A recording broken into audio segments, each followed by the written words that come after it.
Is recognized as the day when former slaves in Texas were the last to learn that the war ended and they were free from slavery. And for the first time in more than 10 years, Congress talked about payment or reparations to the descendants of African slaves. Jesse Tenor reports on a renewed push to study the damage done throughout history and what the country could do in the future.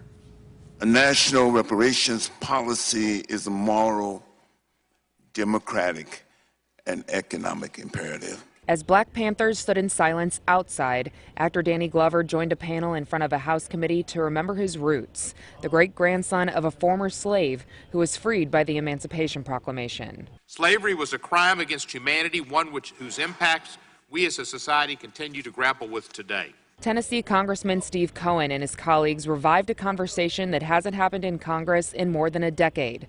Payments or reparations for descendants of African slaves, African Americans. It is only this group. Texas Congresswoman Sheila Jackson Lee is sponsoring a resolution first introduced 3 decades ago to form a commission to get the process going. A huge crowd lined the walls outside of the hearing to push it forward. We want the America that we talk about.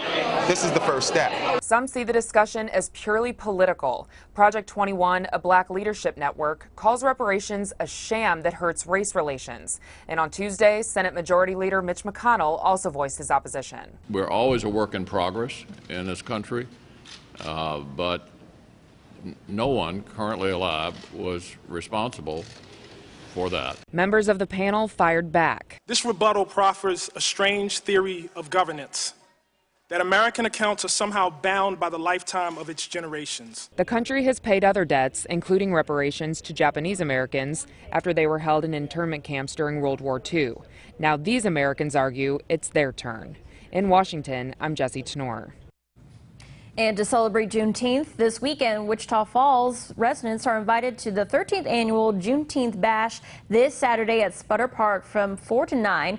There will be free food, games for the kids such as a slip and slide, a human foosball, a scavenger hunt, and more. There's also going to be live music all day. And Democrats also took to Capitol Hill calling for Harriet Tubman, a woman who paved a way to freedom, to be placed on the $20 bill. In 2016, the Treasury Department announced Tubman would be the first woman and African American to appear on U.S. currency, with her debut set for next year. But last month, the Treasury Secretary said the Tubman bills were on hold for at least another 8 years in order to redesign the bills to prevent counterfeiting.